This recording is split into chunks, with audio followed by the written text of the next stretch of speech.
Welcome to this very special episode of Nyuki Podcast. I always want to say, often imitated but never duplicated.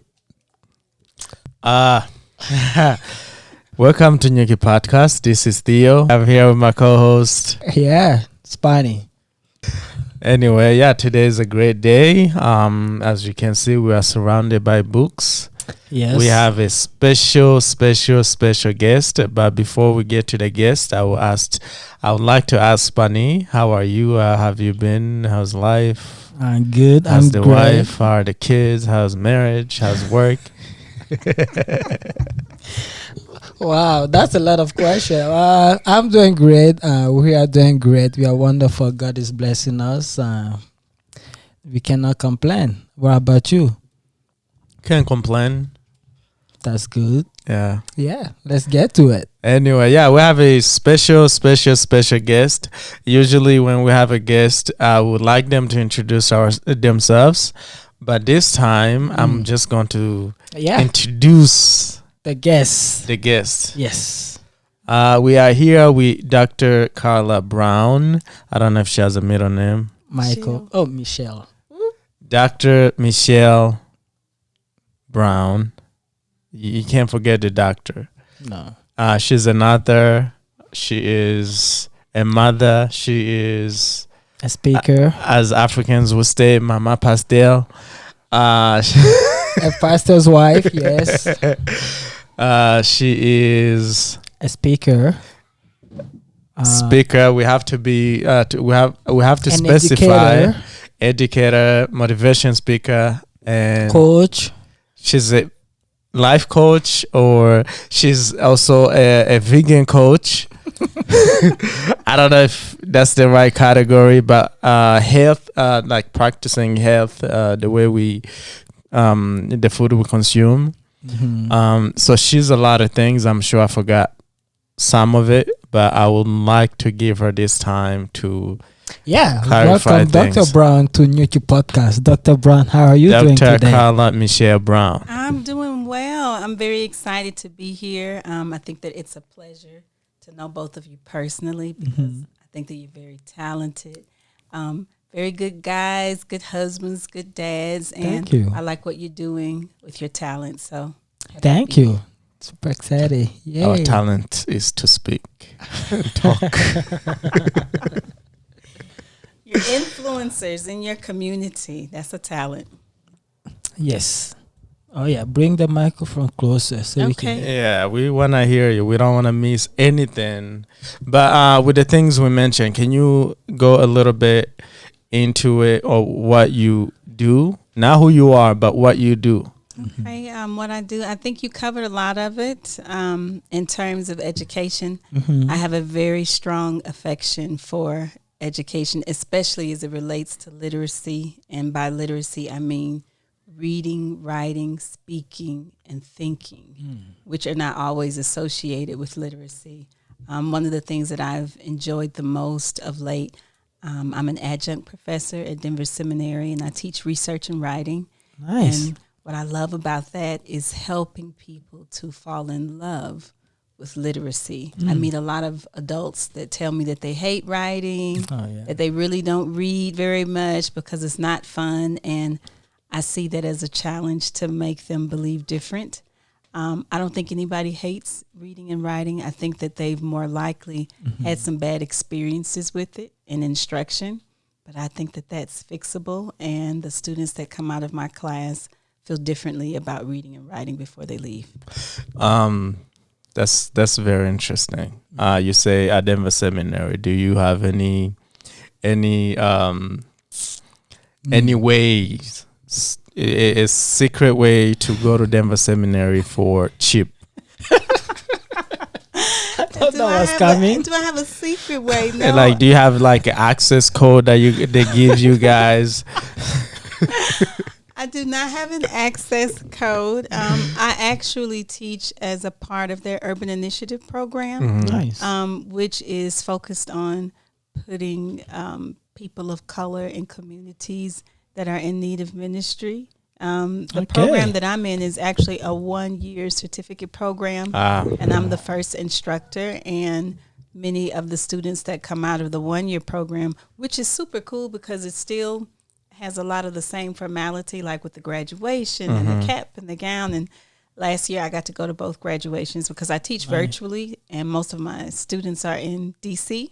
And so you finally got to see them in person. Yes, that was neat because I've been seeing them on screen. But I went to DC to go to their graduation, and then I attended the Denver graduation as well. But many of the students have such a good experience in the certificate program that they end up deciding to do the degree programs as well. Oh, nice.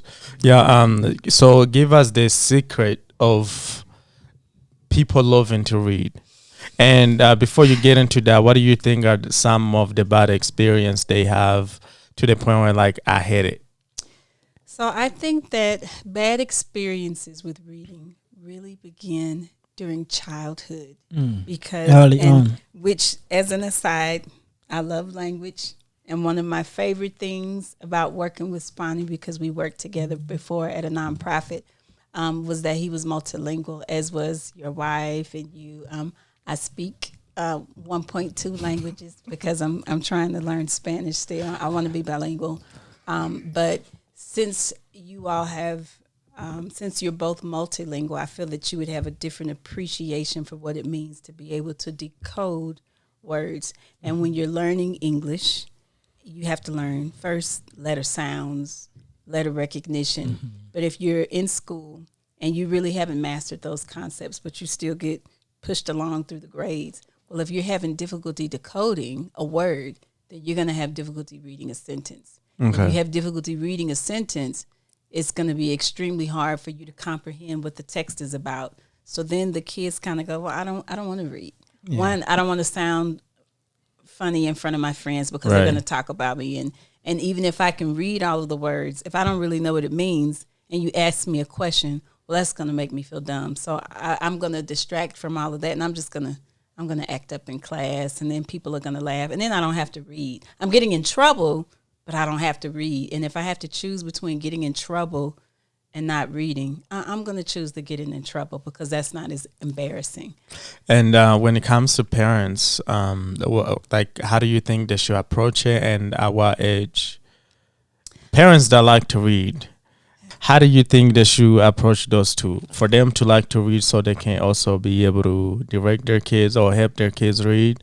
And those that like to read, how can they get into that, making sure they're teaching their kids how to read? Wow. So I think that's a multifaceted question. I don't think it's ever too late to read. I know of some instances where people learned to read in their 80s and 90s. Wow. And one of the things that I did while I was working with Spanking was working with adults that wanted to learn to master the language or maybe just to begin the language or continue with the language. And we started with letter sounds.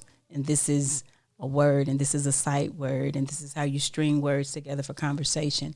There are a number of things that adults can do. It depends on what the adult desires.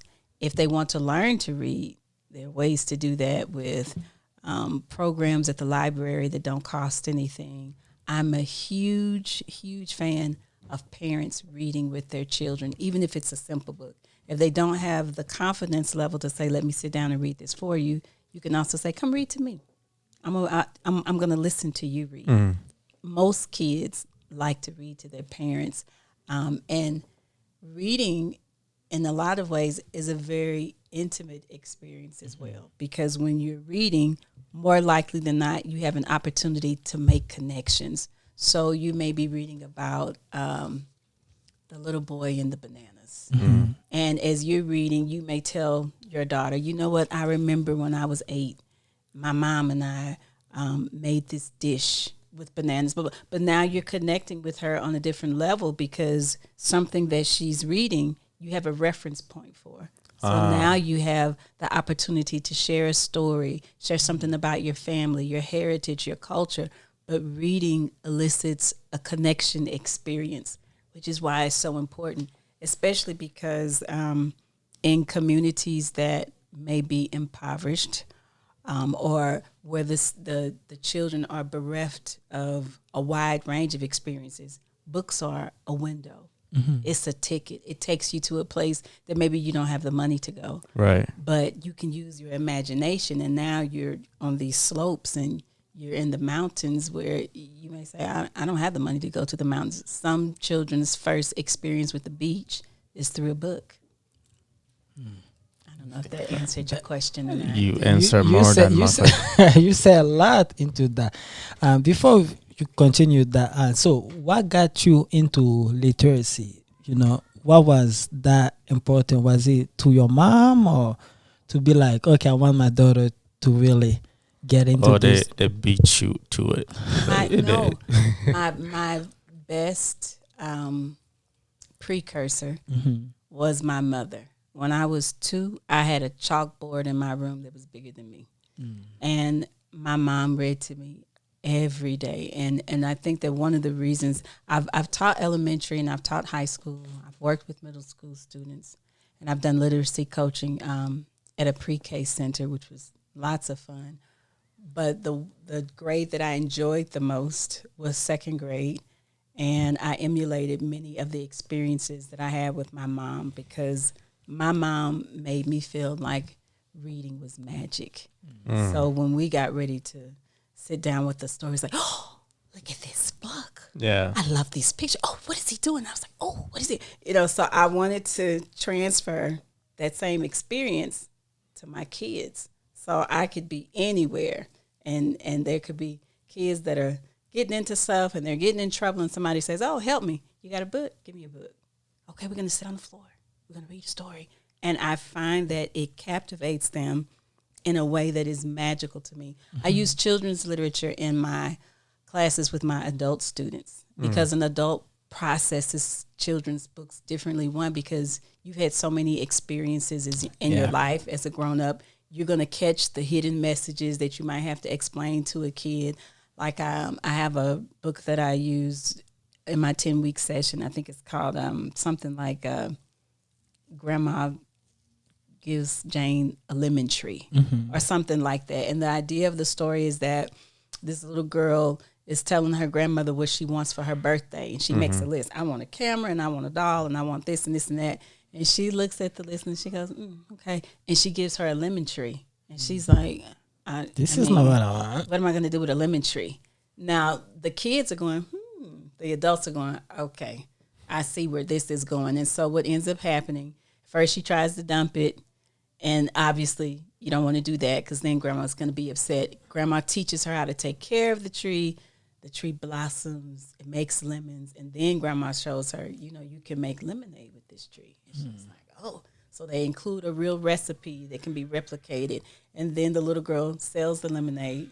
Now she has money. And it's like, okay, now you can get this, and you can get this, and you can get that. And then later on in the story, there's like a garden concept. Her friends are getting into planting. But we know that the larger lesson is, while our kids can be very materialistic and I just want you to give me, because this is my birthday, this is what I deserve. But this grandmother is teaching her really entrepreneurship. This is not what the 2nd grader is going to see, but the adult is going to go, wow. And this makes me remember, my grandma was so wise, and I can see how this would be helpful. It gives you so many layers to unpack, but it's a children's book. It's simple. But in the same way that you can do that as a teacher, as a parent, you can take that book and explain to your child and plant a seed of entrepreneurship in them at 8. When you think about how many kids are selling and buying and creating things now, I think that especially as a community of color, it's important for us to introduce entrepreneurship to our kids, just like other folk do. Yeah, we don't have inheritances, Our grandparents didn't leave us with nothing.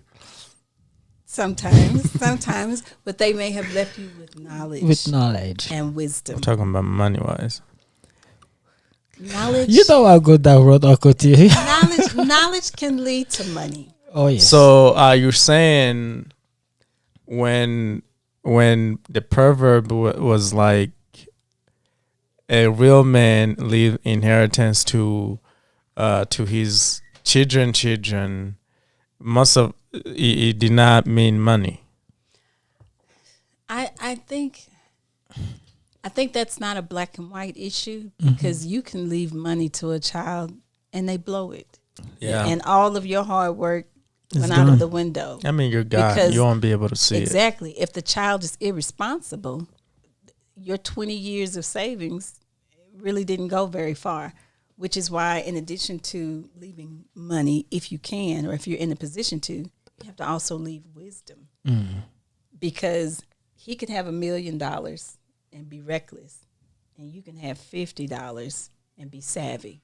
You're going to do better, because you're going to say, okay, if I take this 50 and put it here, and I get this equipment, and I create this product, and I offer this service, I just need 25 for a sign, and I can get on social media, and you can maximize your 50 and make $2 million. And he can say, While he's in Bahamas, I'm gonna buy he's a in car, Bahamas, and I'm gonna get this, and I'm gonna get that. he's and I'm- posting on social media. Yes, I'm all like, my man, I'm friends jealous. And his friends can run through his money with him, and then who's in the better situation? The one with the 50, The 50, yeah. that knew what to do with it. I think we don't teach our kids enough what to do or how to do, because there are instances where you're not going to have the funds to pass on. My mom didn't have funds to pass on to me, but my mom was very wise, and I feel very confidently that everything that I do well, it is a byproduct of a lesson that I learned from my mother. My mother taught me how to write,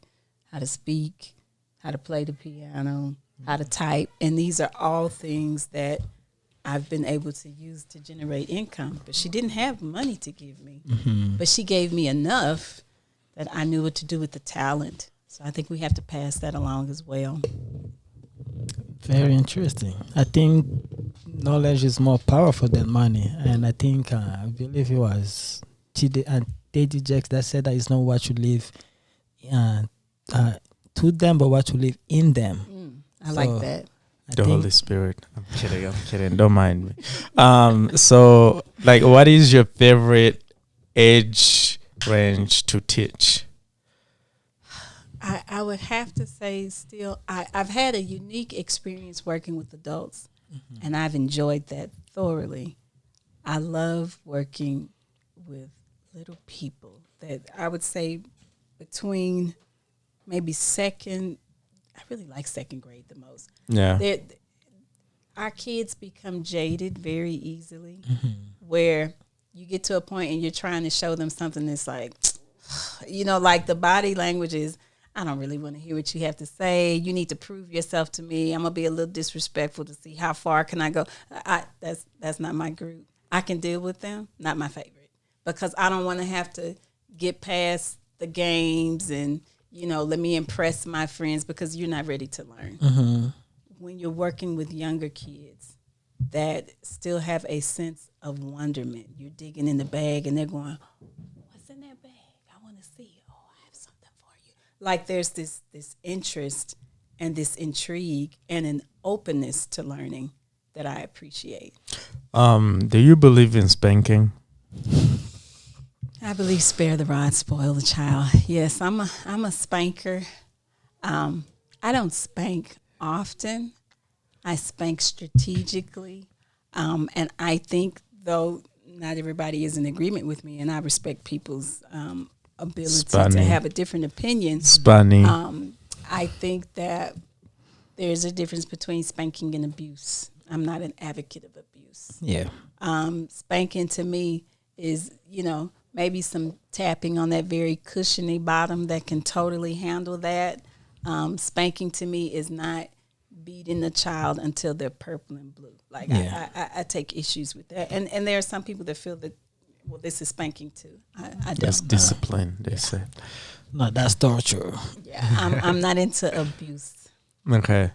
And when it comes to your kids, how do you approach them having different kids with different, ways, different, you just have, different children. How do you approach it when it comes to reading with them or to them? And it's funny you said that, because as a new mom, I did not realize how different your kids could be in the same house. And so I was a little stumped with my second son. I have 4 boys. My first son was easy to teach because it was just one. I had a lot of time to spend with him. So we just, they get all of your attention. And when I had my second son, I thought it was going to go the same way. And my second son was a struggling reader. And I was like, what's the problem? Like, you're supposed to be doing this, and he got it really fast, so you should get it really fast. And he did not. It's A and I was like, what do I do? And it was discouraging. But it was good because I learned how to work with both. And I realized I was going to have to approach some things differently, use different methodology, because he did not grasp it the same.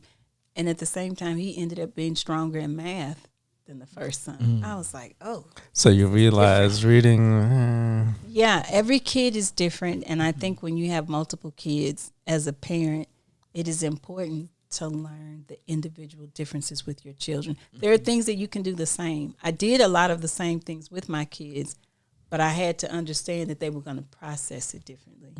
I like to draw. My dad drew extremely well. I would draw with my 2 oldest kids.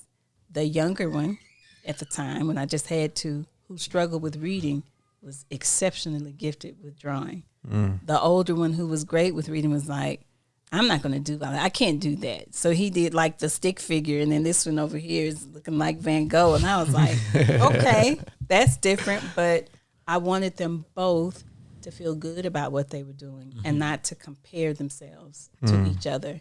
And unfortunately, I think, especially if I can say this, I think, and I learned some of this from my dear friend, I think there are some very strong differences in Western culture that I was oblivious to until I was educated about some things by Mr. Mburinyeme, who told me in a very loving way that I had been in an American bubble.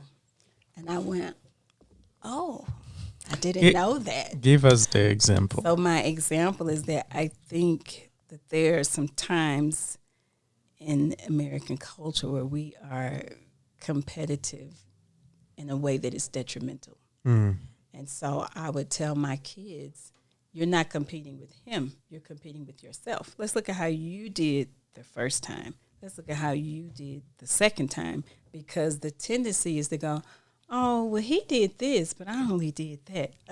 But you're not the standard. You're the standard for you. I did not want my kids to try to compare themselves to other people in the room, because they may not have had the same skill set. They may not have been at the same developmental level. But I don't need you comparing yourself to Bob, who's making a 95 on everything. And you go, but I made a 50, so I'm dumb. No, you're not. If you made a 50 this time, but you made a 10 the first time, I'm really excited, because that's 40 points of growth.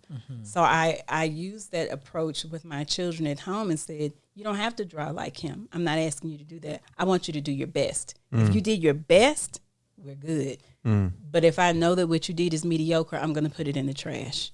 And I did that to my children, and I did that to my students, because this was not your best. And they were like, you suck. I'm kidding. It helps. It helps. Wow. Very interesting. Yeah. Let's jump into speaking. Okay. You are a motivation speaker, and you also speak events. You want to book her? Well, she's here. It's going to cost you some money. What was your first experience of public speaking? Outside of high school, my first public speaking experience was at a funeral. Oh. A lady at That's our an church. experience. Yeah, it was interesting. A lady at our church, her coworker's mother died, and she had an affinity for the arts, and she left some very elaborate requests for her funeral. She wanted classical music playing. She wanted liturgical dancing. She wanted a choir to sing in Swahili, and she wanted a dramatic performance. And we had a drama team, and our director had asked us to do like a skit, but they couldn't get the skit together quickly enough. Yeah. And I said, well, would you like me to do something like a monologue or a poem or something? And she said, you think you can get it done by this time? I said, yeah, I'll write something. And so I wrote a poem. It was 10 minutes long. And I memorized it overnight. And I went to the funeral and I did the poem. And it was scary. It was a little weird. They didn't put my name down. They put her name down. I didn't tell anybody what I was going to do. And I went to the front of the church. It was a huge church. I went to the front of the church and I did the whole poem. And I remember when I left, somebody asked me, was it for sale? And I was like, yeah. I don't know. I need to talk to my pastor. 'Cause I had not done anything publicly. So it never crossed my mind that pay could be involved. I wasn't prepared. I was 21. So I was like, oh, wow. But I liked it. I liked doing it. And I was thinking, oh, I could do this again. It was a little weird because it was a funeral, but it was still an opportunity where speaking takes place. Some of the most powerful things that you hear are at a person's funeral service, because it's a more challenging environment because obviously the people there are grieving, but your emphasis is never going to be on their grief, but on uplifting them, on celebrating the person's life, and that's an area that's a happy space for me. So it wasn't difficult. So church is where everything started, basically. I would say yes. I started speaking competitively in high school. Okay. But before I spoke in high school, I spoke at church because of my mom. We did speeches. They give you an Easter speech to memorize, a Christmas speech to memorize. In my house, we memorized scripture. And at my church, we also had plays. And my mother was over our drama ministry, and she would write the plays, and we'd do them. And then I got to write a play while I was still in high school, and we did it. So when I got to high school and I found out that public speaking was an option as a course, I was like, okay, well, I want to do that. And when I was there, it was the first time I saw someone do poetry, and it was so gripping. And I thought, I want to do that.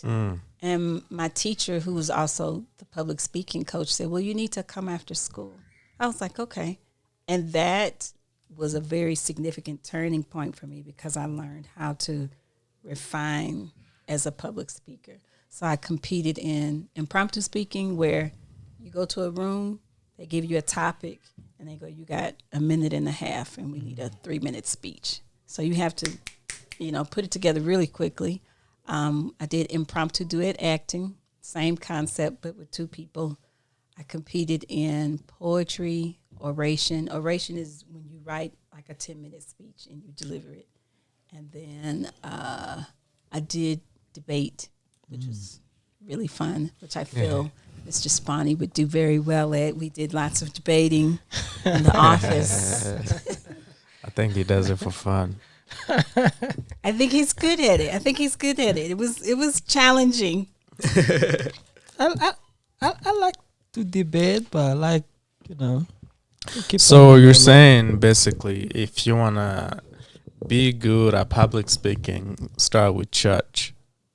It's a great way. Church is very forgiving. I'm kidding. It's true. It's true because that's a really supportive environment. Many people are deathly afraid of getting up in front of an audience, and truthfully, most of the time, the audience is rooting for you. Now you either have them or lose them. It's weird when you go to the front and everybody just like, you're like, okay. Is it the secret to look above the head? That's hard. Isn't it? So I would say honestly, I am always nervous right before I get started. I've done 10, I've done 2,000. And I never eat before I have to speak because I'm too queasy. But once I get started, I'm good. Yeah. Yeah, 20 seconds in, I'm good. 30 minutes before, it's, all it's kind just of rough. anxiety. It's terrible. It's terrible, which is frustrating because I love to eat. Spani knows this about me. I love to She's eat. a foodie. I am a foodie, but I never, ever, ever eat before I have to get up and speak because I'm just... Okay, is that like a routine? If you eat before, you messed up, you all feel good? Or? No, I think I ate once, but my stomach was so nervous, it didn't feel good. And I was like, yeah, I think next time I'm just going to wait until I'm done. So, yeah, and it's always the exact same feeling, which I think is normal and natural because I've coached people that wanted to speak better. And when we were working in our sessions, one of the things that they would complain about was, well, I get nervous. I said, me too. Everybody gets nervous. That's not an abnormal reaction. I think where you win is by being able to overcome the nervousness enough to just get started. Because when you relate to people, especially with a live audience, you can feel the warmth of their reception. Yeah. You can feel when they agree with what you say, when they enjoy what you say. I did a writing seminar in June for some doctoral students. Ooh. And it started off kind of rough because it was a small group and they were super quiet. And I was like, oh, man, this is going to be a long day. But I kept going, because you have to get out of your own head. And most people don't know what you're thinking. They don't know if you're nervous. It depends on what you're displaying through your body language. So I kept pushing through. And it was something that I said, and they started laughing. I was like, oh, they laugh. This is good. And then there was more engagement. And I was like, okay, we're going to get through this better. But in the beginning, quiet is not normally good. It's kind of rough. Okay. You want to move to the next one? So first was reading, second speaking. Now, what do you want to get into? The book? yeah, Or before that, you want to get into something else? that's what I was trying to go to. Go ahead. So before we get to the book, Dr. Not Brown. Not guns. Forget you, Uncle T. You live in the United States. Adapt, okay? So before we get into the book, I wanted to get to know a little background, okay? I think it's going to help our listener and viewer. You mentioned you started at age of 21 when you start speaking in front of people. And is that the same time you and your husband start coming about? Or? No, I wasn't married when I did that. Was I married? No, I wasn't married. I think I got married shortly after that. I met my husband while I was in college in Texas. What was the rest of that question? Just, was I married around that time? Yeah. No, I wasn't married around that time. Michael was already there. No, he was there. He was there? Yeah, he was there. He didn't go with me to that particular event, but I met Michael when I was 19, and we got married about 5 or 6 years later. So 20 years now together? Yes, 20 plus. 20 plus. Ooh, Lord. How's that? Ooh, that's been a journey. It's an adventure. Never a dull moment. And Congrats on that. how is life marrying a pastor? Did you know he was going to be a pastor? I did not. When I met Michael, he was not very much in church. And when he approached me, I told him, we can be friends, but there's some stuff I don't do. I don't do blank, blank, blank, blank, blank. And if you're okay with that, we're good. And he was like, oh, okay. What's that? Okay, I could do that. And then at some point later, according to him, I was in a Christian club at school. And he said he walked by a door and saw my hands in the air, and he was like, "Oh, she's like a real church girl. I can't talk to her." And he kind of disappeared for a little while. I was like, "Oh, that's interesting." Wow. And then when we did talk later, I invited him to my church, and he started coming, and he joined, and in between, he gave his life to God, and then it just kind of went from there. Wow. But I think as Christian women, you have to have some standards that are not negotiable. And I realize that the mainstream faith in our country may not be Christian, and I respect people's ability to choose what they want for their lives. But I think that you can respect a person's decision and not agree with it. And for me, I mean, sometimes you cannot. Sometimes there's some decision you just can't respect. I feel like I would agree with that. I feel like the saying like I don't agree with it is the nicest way to say I don't respect it.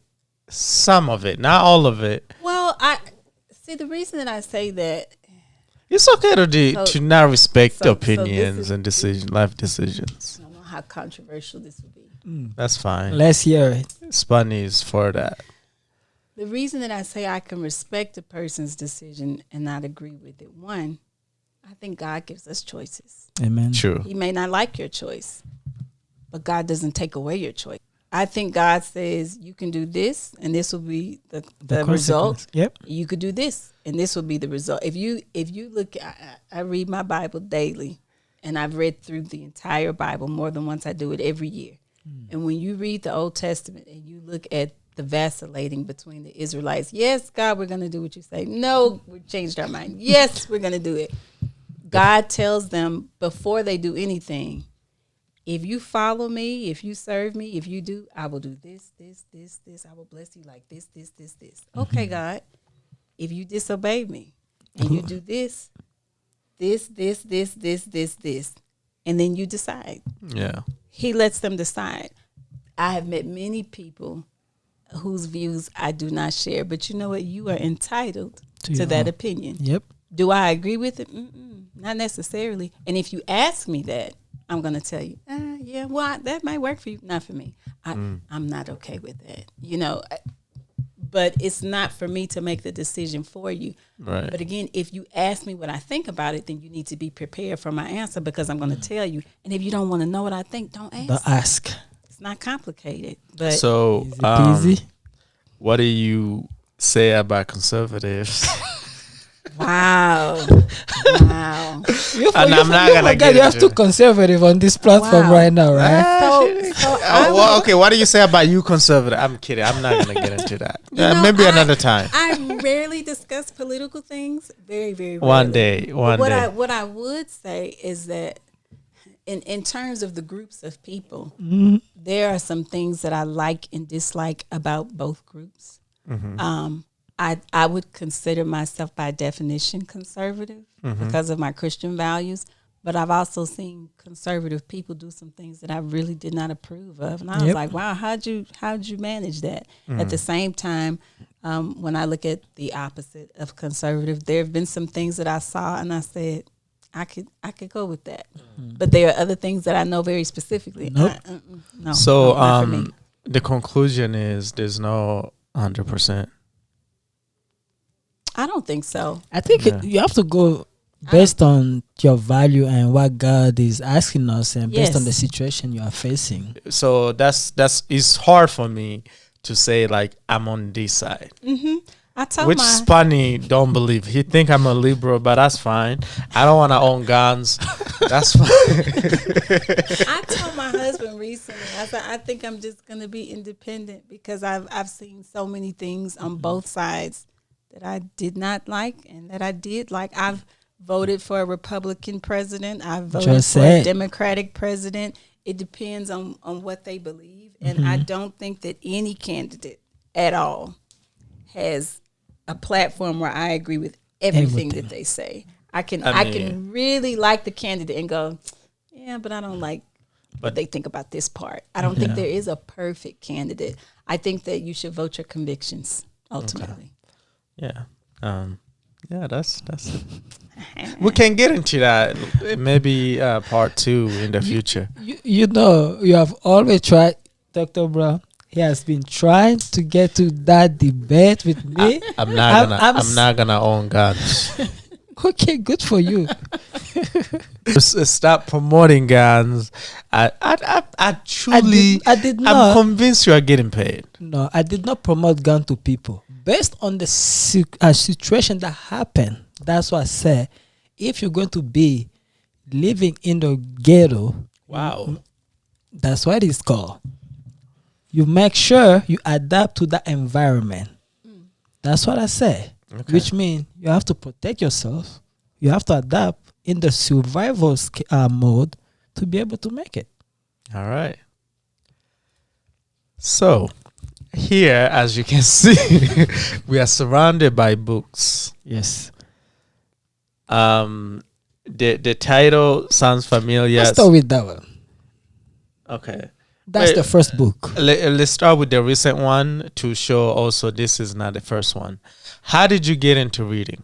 Writing. Oh, my mom. We need to speak to your mom. Yeah, she was tired of her complaining to her mom Muslim. Her mom was like, "Why don't you put on paper?" And my mom communicated to me as a child that words are where you find your voice. And if you use them well, you can very clearly communicate what is of importance to you. And that's the philosophy that I carry with me when I talk to students of any age about the importance of writing. When we worked at this nonprofit together, I asked the founders, could I do a 3-week writing camp with the students that Spanny worked with, because they were older. I had little people and women, but Spanny had teenagers. And I said, let's work together and do a writing camp. And one of the things that I shared with them, that I've shared when I've spoken to some teachers at some conferences, let's say a kid was upset about something that happened in current events or whatever. And you say, how do you feel? I'm mad. Okay. What else? I'm really mad, and I don't like that. Why? Because I don't. But what if they said, I'm really upset about this situation because I feel that it's intimidating for me, not only as a person of color, but I think that I'm not being afforded the opportunity to express myself. I think I'm disadvantaged. I think that if they would give me the opportunity, that I could articulate how I feel. Okay, well, that's very, very different from I'm mad. I don't like it. But in order for them to do that, you have to first give them vocabulary to work with. You have to give them content. Where do you get that from? Reading, conversation. But even if a person doesn't like you, if you're articulate, you may hold their attention long enough for them to at least hear your argument. And though it shouldn't be done, people do judge you by your ability to verbalize. So if I feel like you don't speak well, then my next assumption is likely, well, you're not very smart, which doesn't mean that, but it happens that way. So I think that it's important for our children especially to recognize the empowerment that comes with being able to read and write and speak articulately. People look at you differently. Okay, and how many books have you written? Just two. Just two. So can we get into how the first one came to be? Wow. So the title is The Power of Your Pen. Yes. Pushing past from where you are to where you need to be. Yeah, there's a little summary in the back. Yeah. No, they can get it from where can the people purchase this if they would love a copy of this? So my books are sold on my website, which is carlamibrown.com, M like Michelle, and they're both on Amazon. Okay, nice. So the reason that I ended up writing this book, I had a lot of just very difficult experiences in life. And I had people very openly share with me some of their difficult experiences. And between the two, I concluded that a lot of people are in pain, but I think that pain is managed, mismanaged, or not managed at all. And I think that when it's not managed or mismanaged, meaning people don't know how to deal with it, it resurfaces in other ways that are very damaging. I think many of the terrible things that you see on the news can be connected back to something painful. Yeah. Oh, he went in the bar and he shot her in the face. Why? Well, they broke up and he was upset. You were upset.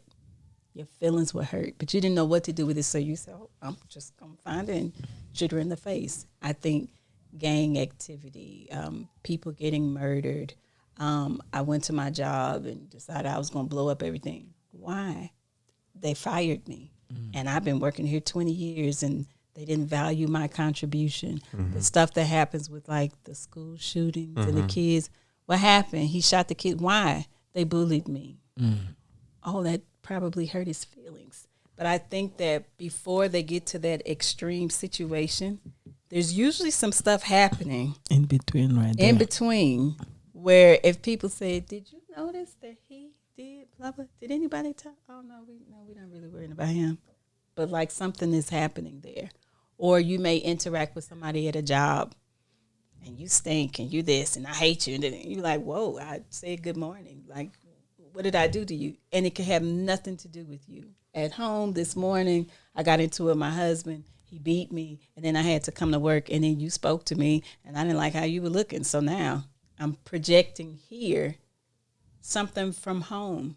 And a lot of times we'll think that a person may have an issue with us directly. And it might not have anything to do with that. You don't know what they're going through. So you're saying, see, the Bible is something. So you're saying, because it makes sense to say, like, you know, love your enemy. Even like, you know, like you mentioned, you're saying like whatever they're going through at home, and you speak or you just do something and they spaz out, you know, they become your enemy automatically. But then to say like love your enemy is more like you don't know what they're going through, and you loving them might, you know, have some positive effect on them. Yes. And with which is not easy to do. True. True.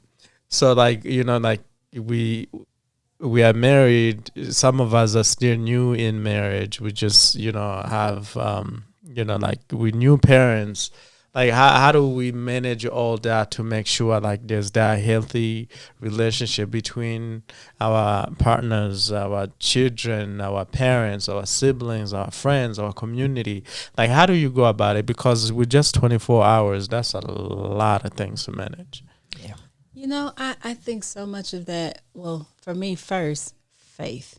Because I reconciled everything in my life back to God. How does God see it?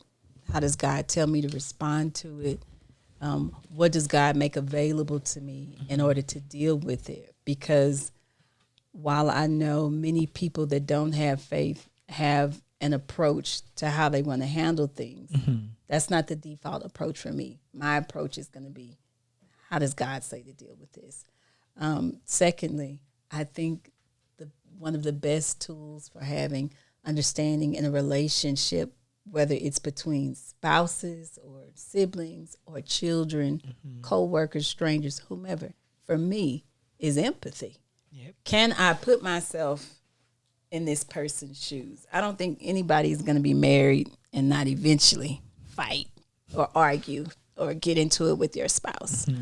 But when I think about my own situation, like if I get frustrated with my husband because I felt like, why are you responding to me like that? Like I didn't do anything to you. And then I step back and go, okay, what happened to him today? What happened before we had this discussion? Is there something else that maybe frustrated him so that his response to me was a little sharper than normal?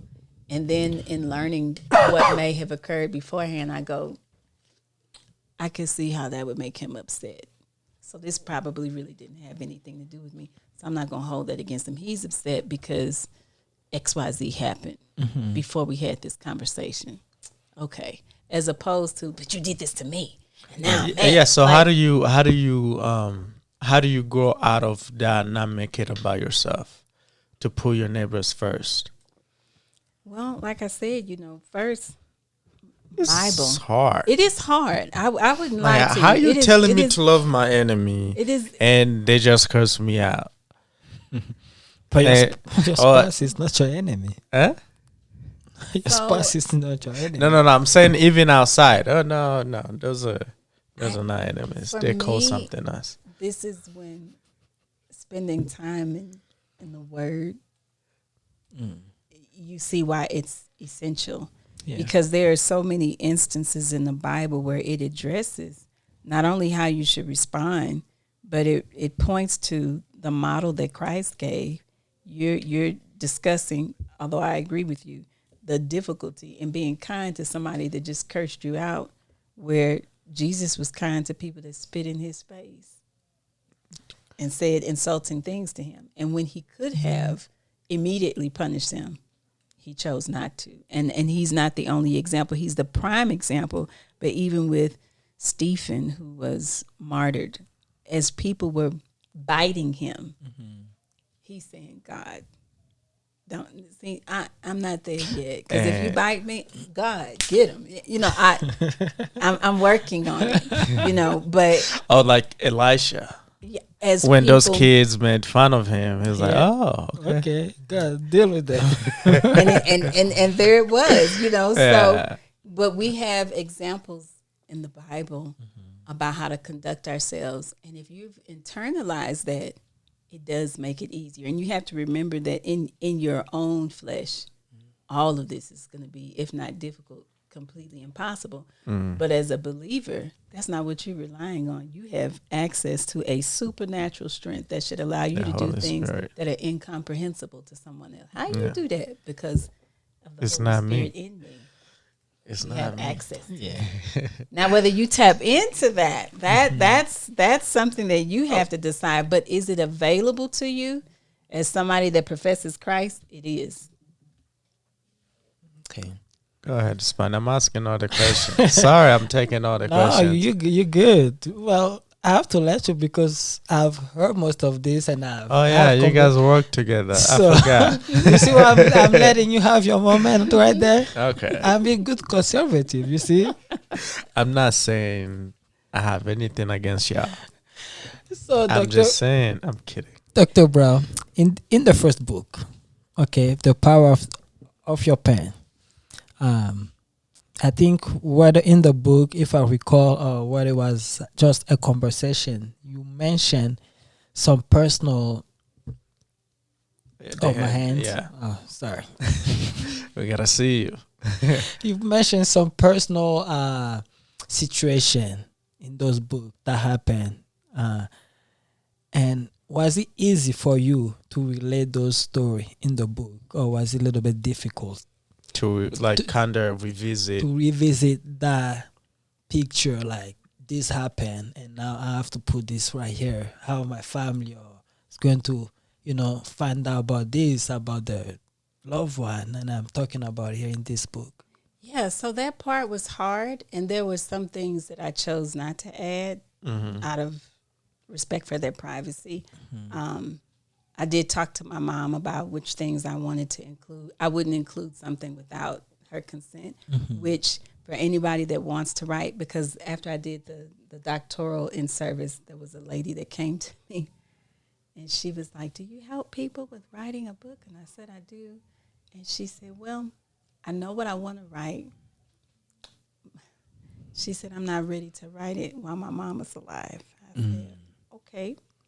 And she said, "But I'm working on it." And it was something like, her title was like, "Mom Doesn't Know Everything," or "Mom Doesn't Know Best." And I was like, "Oh, okay, that should be that tells very everything. interesting." Yeah. So obviously she's had, some type of tension and conflict with her mother. And there are many situations we know where relationships between a mom and a child are strained, in which it doesn't mean that you can't write about it. But I do think that you should be sensitive to how things could impact your family.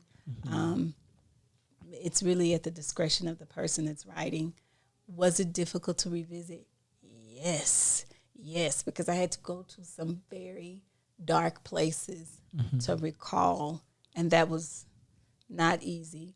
But the reason that I did it is because of the potential I thought to help someone.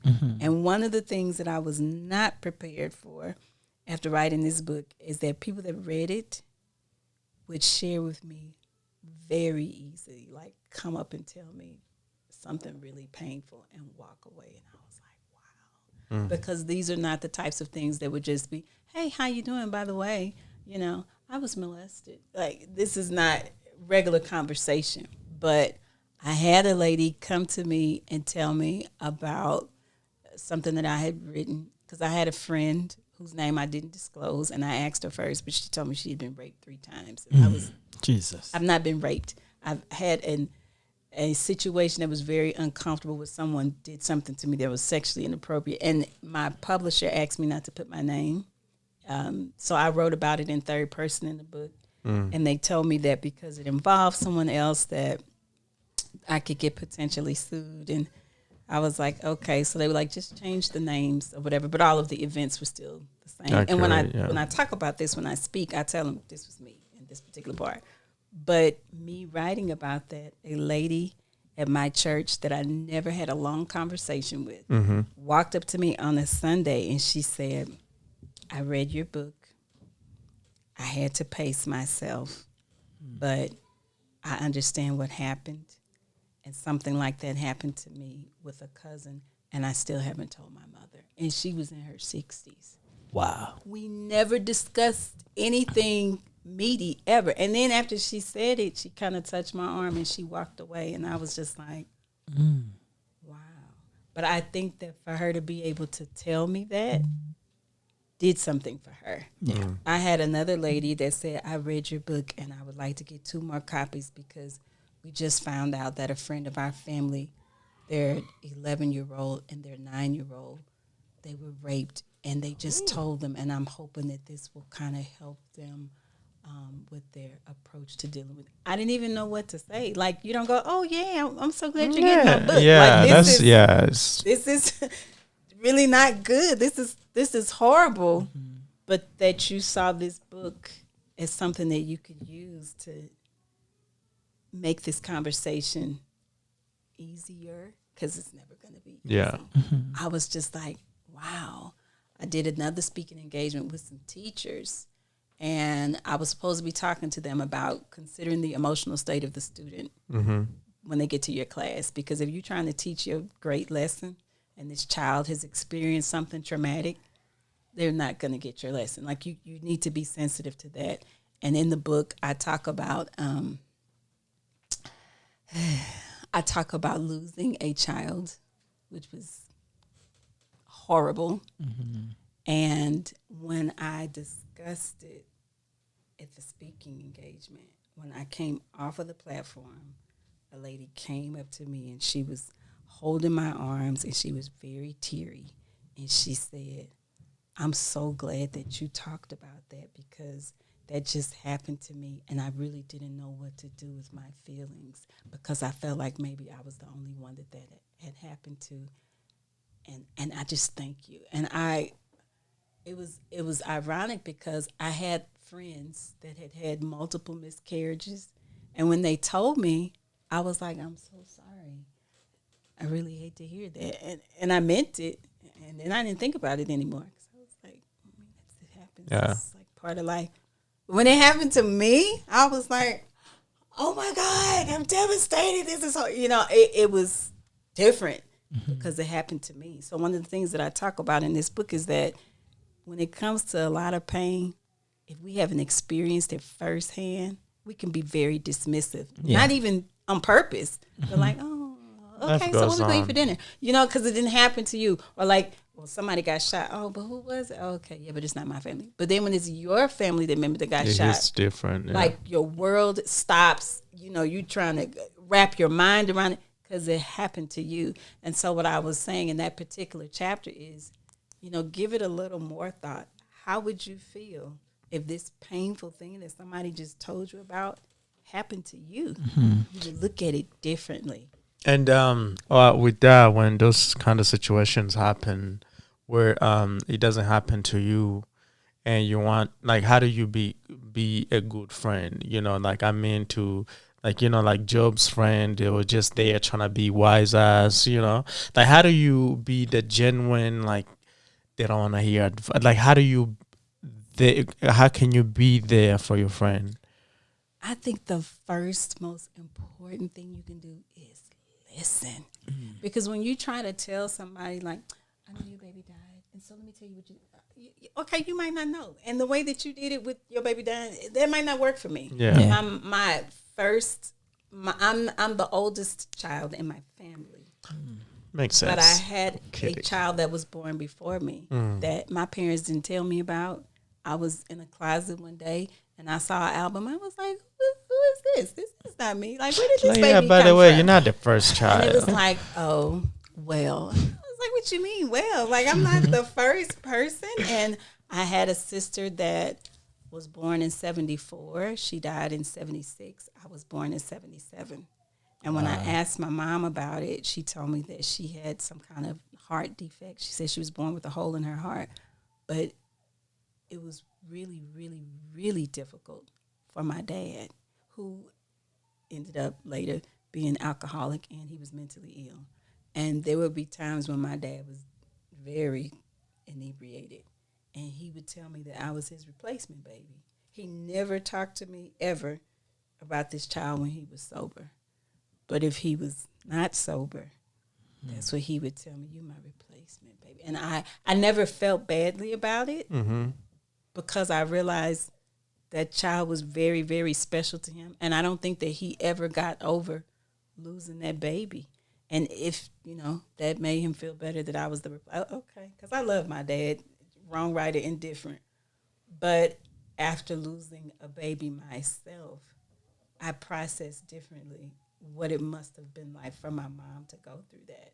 And we did talk about it later, and she told me that she dressed her for her funeral and combed her hair, and I was like, wow, like, that's tough. How'd you do that? And she said, I wanted to do that for my baby myself. And she told me how angry she was when people were trying to tell her how she should feel, because she was like, your baby didn't die. You can't tell me how to feel. You know, I was like, wow. And like I said, after feeling that I was unintentionally dismissive of friends that had lost babies, to be in that situation, I never looked at it the same way again, you know, because I don't care what phase of your pregnancy you are. If you lose a baby at 2 weeks, if you lose a baby at 9 months, you lost your person.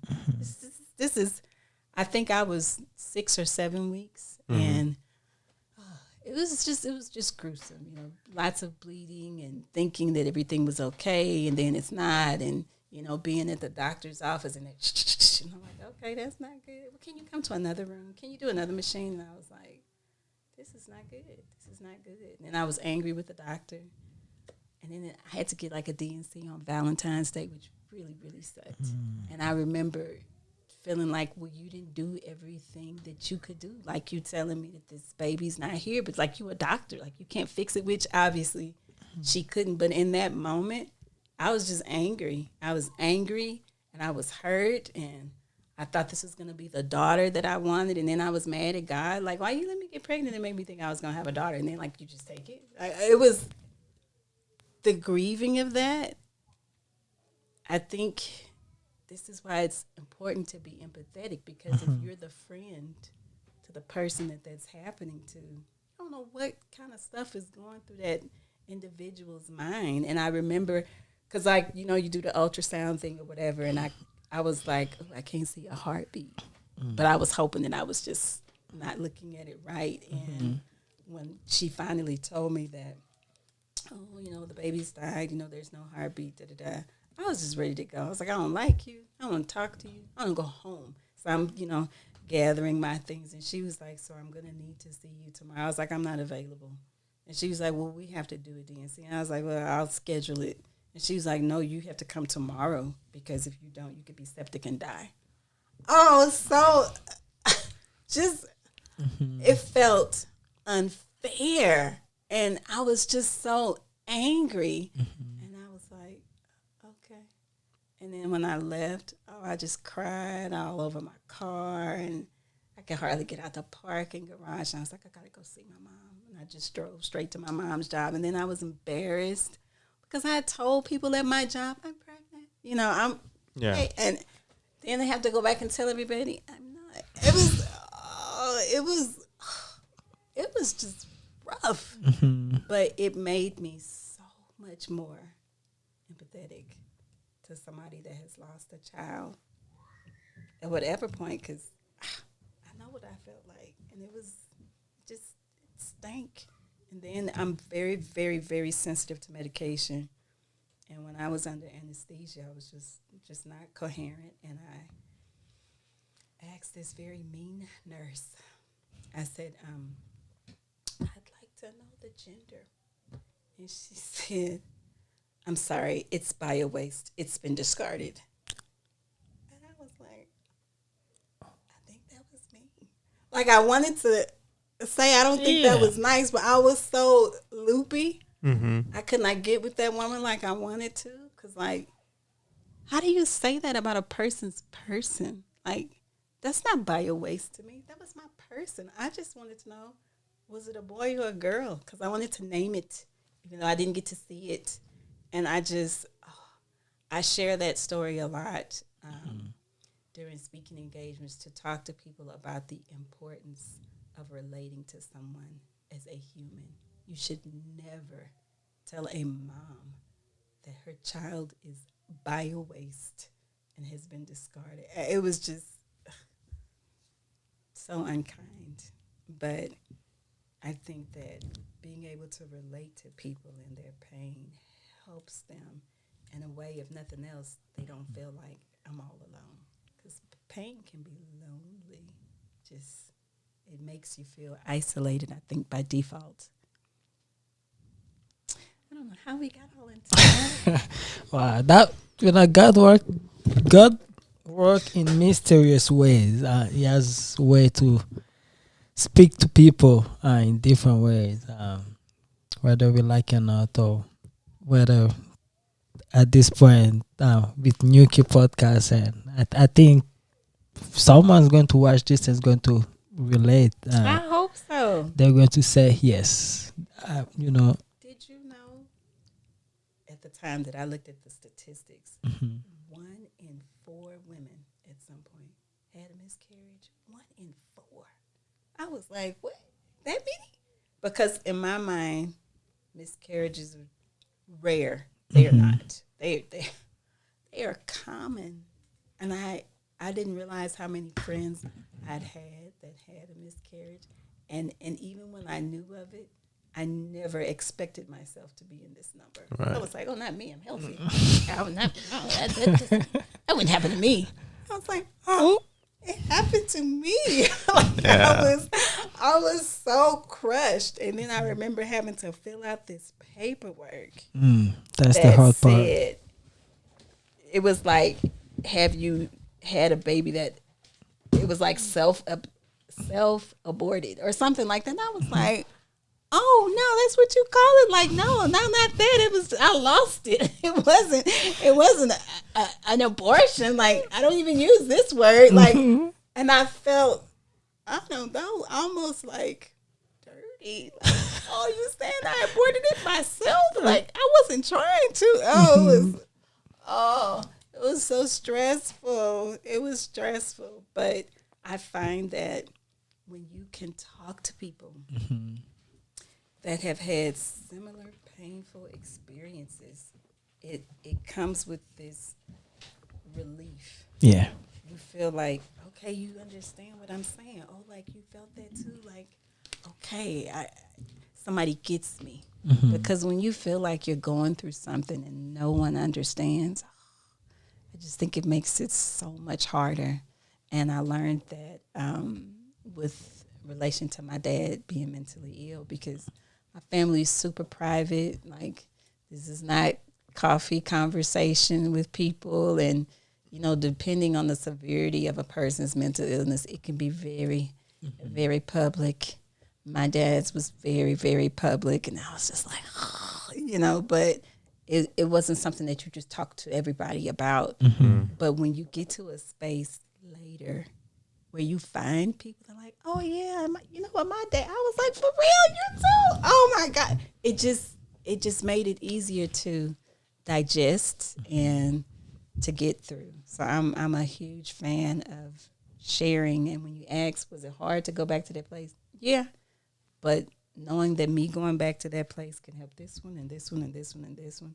And now you feel like you can tell me this, and that helps you to kind of get something off of your chest that's been weighing you down. I never thought I would talk to women about losing a baby, because I didn't think I was going to be in that group.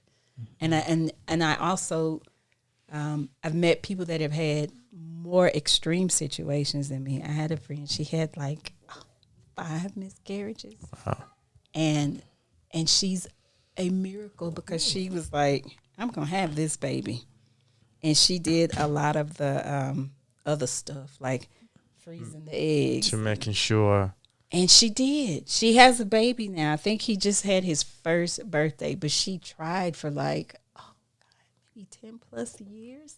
And I was like, why are you doing this to yourself? This was before I had my experience. And she was like, because this is really what I want. And she was willing to go through whatever to try to have this baby. And I'm happy that she was eventually able to have her son. But imagining, I know how I felt losing one. You lost multiple. Like, I'm available to talk whenever she wants to talk, because I know that had to be very difficult for her to go through. And then she was like, and then everybody in my family was getting pregnant, and my mama was this, and my sister, and I was like, because that on a woman, that's so hard. That's so hard. When I first got married, I wasn't trying, but when I decided I wanted to, it wasn't happening. So I didn't get pregnant for like the first 2 years. I just hated pregnant people. I didn't want to see anybody's new baby. They would do christenings at church. I go to the bathroom. I was like, you want to help? No, I don't. I gotta go. I was like, why is everybody getting pregnant with me? Am I broken? Are you broken? Do we need to get? He's like, there's nothing wrong with me. And I was like, God, why isn't this happening? And it was depressing. I was depressed because I didn't understand why it wasn't happening. And then when I stopped trying, it happened. I was like, oh, okay. That's how it worked. Got it. And I don't know if Spanny, you have something to say after that. You want? Go ahead. You say something like how do you like decide to be like, you know what, I'm gonna be the one to speak up, because I know it's gonna help somebody. Because most of you mentioned something, especially as a woman, like you feel shame when like especially it's out of your community. Yeah, it's out of your control. You're like, man, what are they gonna say to me? Like, how do you get to that point to say, you know what, I'm gonna speak my truth, and hopefully we help somebody. Like with the African American community, I don't know much about it, but like to speak a little about my African community, that's like taboo. Like whatever happened, it's like when that happens to you, if you come around, it's like pointing finger, like, oh, this is the woman, or this is the person this happened to. So it's like, why should I even be around? That's one question. The second question is like, before it happened to you, like the way of speaking is different. Is different from after, compared to after when it happens to you. Like, oh, that will never happen to me. Kind of language. Like, how do you approach things like that now, compared to before it happened? Because some people are just reckless and they think, like is you can't control it. like give birth, like get 10 before it's too late, kind of thing. Like, they just go to the store and order like, oh, I want 5 pregnancy by this time. I think I forgot the third one. Let's go with the 2 one. I would have to say that what has helped me the most is developing spiritually and my relationship with God, because that's the very best way that I have concluded to manage my pain. Because, like I said, without going into a tremendous amount of detail, I've had some horrible things happen to me in my life that I think that are not common. And I saw some horrible things happen to my mom. And as I was growing up, I was like, how are you dealing with this? And her answer was, God is faithful. Amen. God will never leave me. God said this. And I was like, ooh, this must be something to this God thing, because, like, you should be crazy. Like, you should turn to something else. You should not be as okay as you are, considering all of the bad things that are happening to our families. So my introduction to Christ was because I was thinking, he is really doing something for my mom. Like, I need that. And as I got older, particularly because I spent a lot of time in that book and I spend a lot of time in prayer, when I have external things happen where people, you should, I don't answer to you.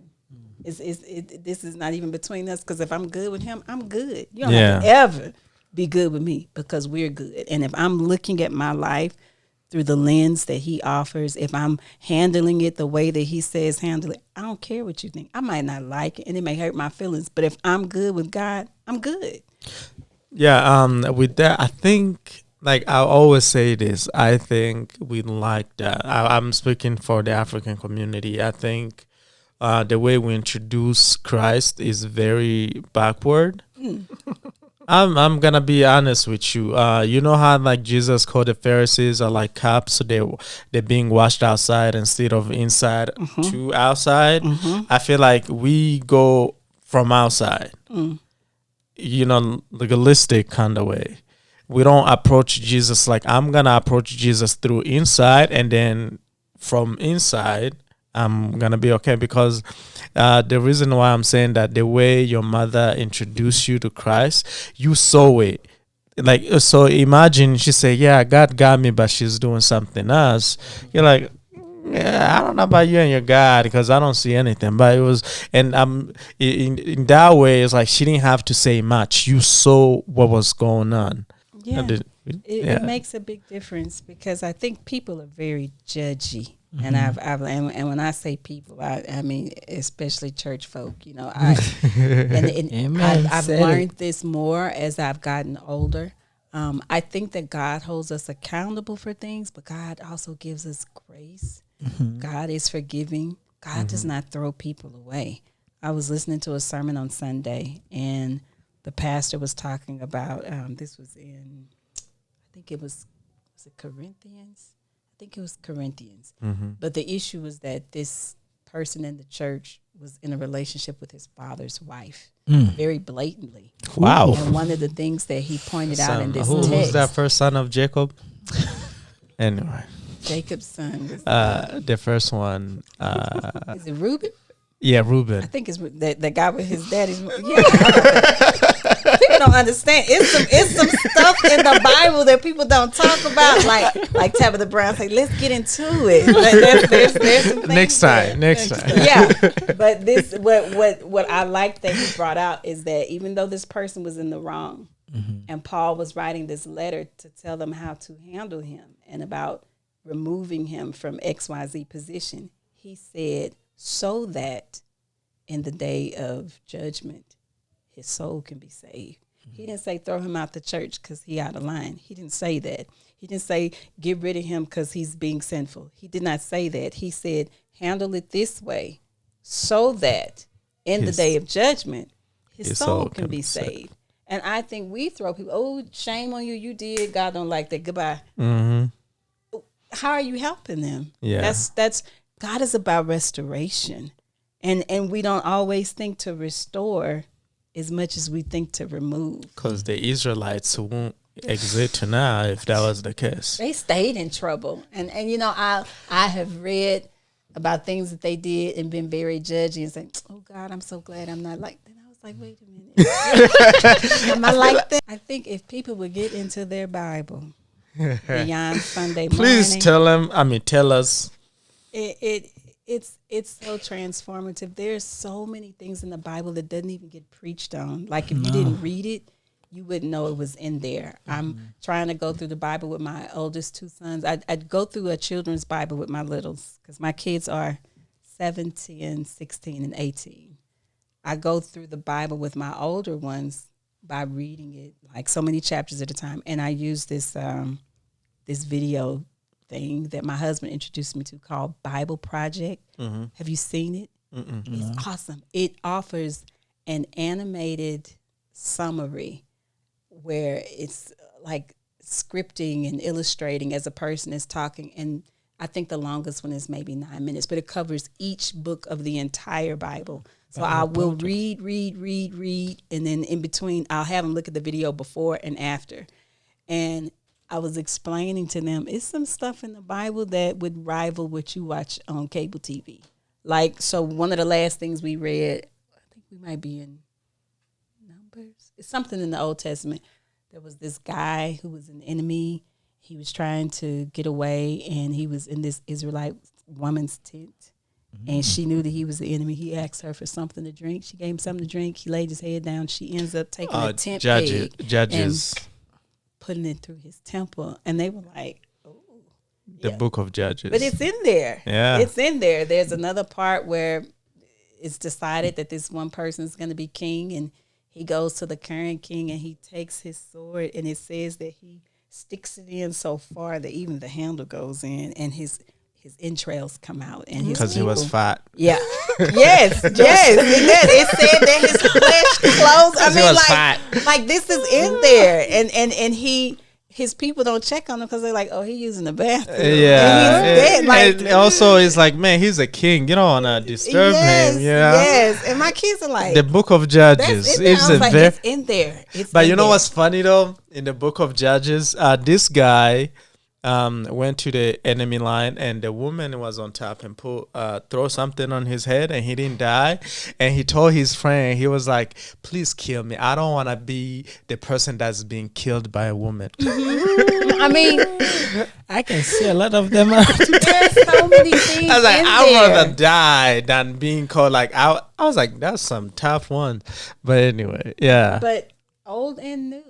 Just a lot of stuff in the Bible that this is not the stuff that gets commonly preached on a Sunday. We have favorite books. Yes. Like on Sundays, we have favorite books we don't get into. I think if you're a believer, if you're a Christian, please get closer so they can really, really hear you. At some point, I think everybody should read from the Bible, Old Testament to the end. And I start in January. And I got this from a friend. If you read 4 chapters a day, starting in January, before the end of the year, you're done with the whole thing. Please tell them. It's very doable. And I feel that when you read and I'm not even saying that you'll understand every single thing. There's some things that I still don't understand, but I read it anyway. And part of what I do in my class at Denver Seminary, since the certificate program is related to ministry, I talk to them about how you can get a deeper understanding of the Bible from a literacy standpoint. So we talk about narrative elements like the plot and the setting and the characters and how you can analyze poetry in the Bible because there are different genres in the Bible. And they just go, wow. And then I use the children's literature to coincide with how we can do that. But if you cannot read the Bible on a regular basis and ignore the messages that are there. Mm-hmm. So when I want to act up, because I have some act up in me, you can't see it. It's there. But when I want to act up with somebody that, gets a little sideways, and I go, I feel convicted because it's like, oh, but I'm not supposed to do that. Like, I want to, but I can't. Because I know God said that's not how you do that. Yeah. But if you're not reading, He's like, yeah, I'm just to, that's Ready to. That's not the way. It's not the way, brother. It's not the way. Yeah, I'm not Jesus. What is that? It's the song, "Try Jesus, but don't try me." Yeah. Hilarious. Now, I will say, Okay. I think, obviously, you want to conduct yourself in a Christian way. I don't think that God necessarily tells you to just let people run you over either. I think that there are instances where you can stand up for yourself and you can take a stand and say, I hear what you're saying, but I'm not going to subject myself to that. I'm going to excuse myself from this conversation. And I don't think that that's ungodly, because I think that, you know how they say, you take my meekness for weakness. Yep. A person will go, oh, you're a Christian, so I could really do you in any kind of way because you got to forgive me. Oh, who told you that? Wait, isn't that what turn the other cheek means? Like, you're here, so I'm going to turn the other cheek and leave. I think that you can turn the other cheek, but I also think that God is an advocate for justice and rightness. And I think that you don't have to let a person walk all over you because you're a Christian. Well, I'm a Christian. Go on and spit in my face. I'm not doing that.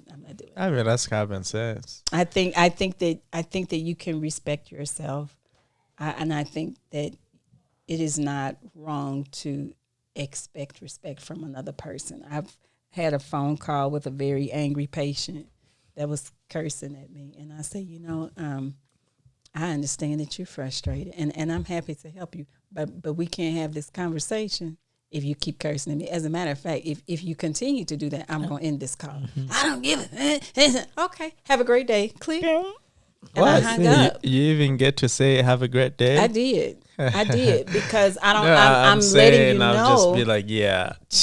I let them know I don't have a problem helping you. I do have a problem with how you're talking to me. Yeah. And if you can't talk to me in a respectful way, how did he handle that?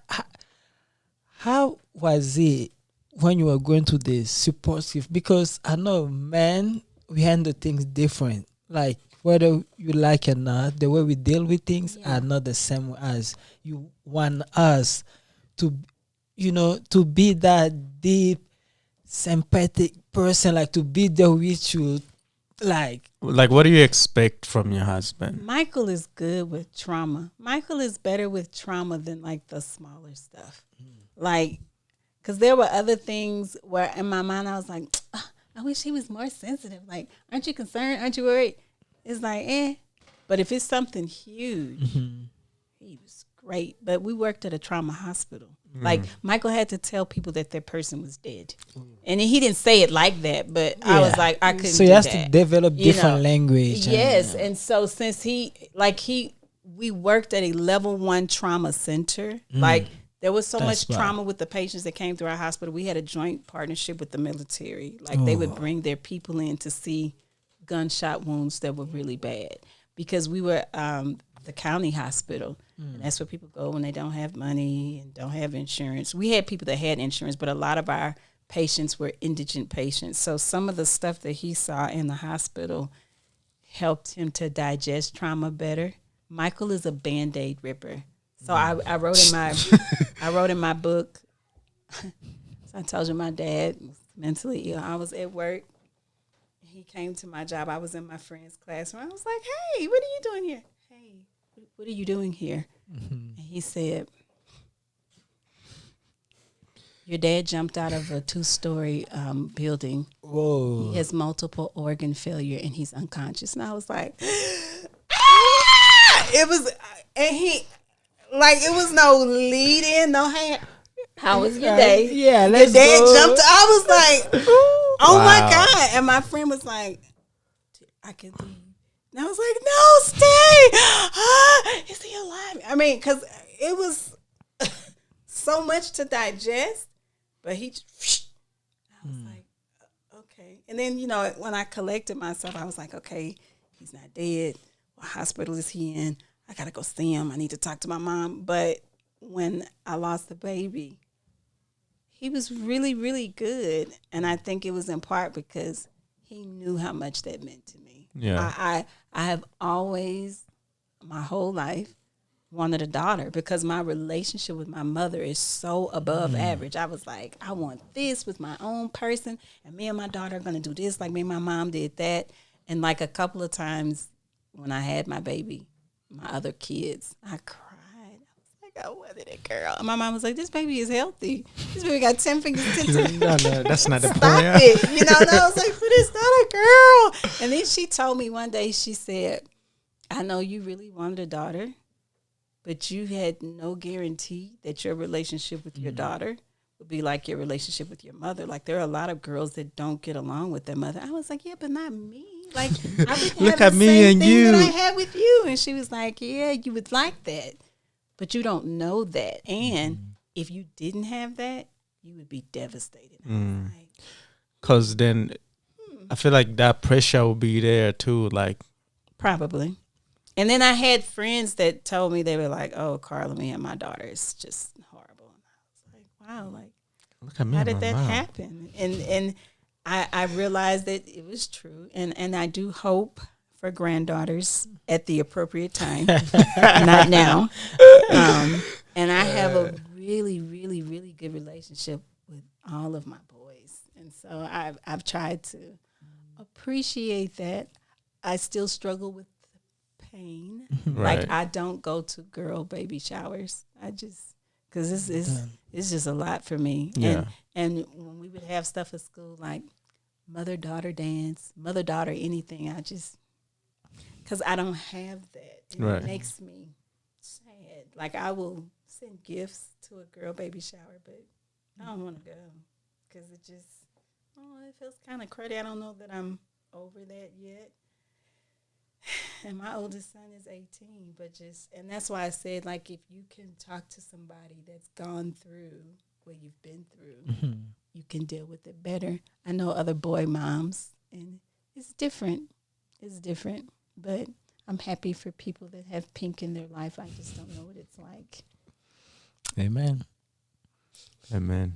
Man. But Yeah. Uncle Chi will tell us that with time. So I do think things get better with time. I could play with somebody's daughter. I like little girls. It but gets like, more expensive with time. Yeah. Yeah. And that's the other thing. Girl clothes like this. This lady has more clothes than Boy me. clothes are just, in just 7 months. I mean, She has more like the but stuff that they have to I think- choose from. Like, I would go in the store and be like, oh, this is I so think cute. also This like is so businessmen know like it's easier to get to women to sell clothes. So there's a lot of girls' cute. It clothes. depends on the woman.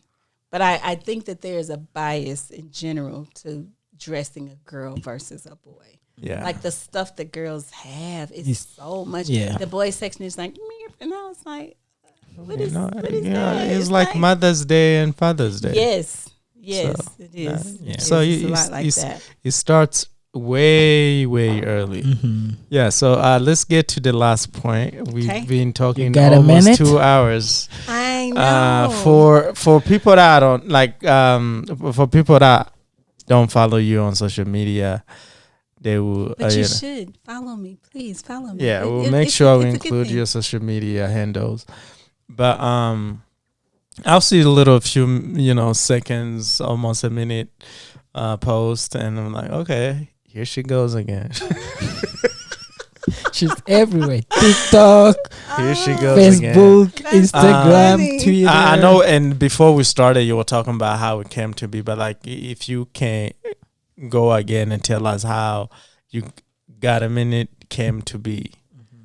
So Also from, power of your pen to got a minute, like that's like what is also the relationship between that, or it was just more like, let me go to this side. no, so with the power of your pain, I start each chapter with a story, either a personal story of mine or someone that I know or someone that I saw from afar. I discuss pain through those lenses, and then at the end, there are like 4 or 5 questions that try to help a person have a specific approach to dealing with something painful. Got a Minute started out with videos, and then it ended up being a book and a journal. And by book and journal, I mean I took the first 60 videos for Got a Minute, and I transcribed the verbiage.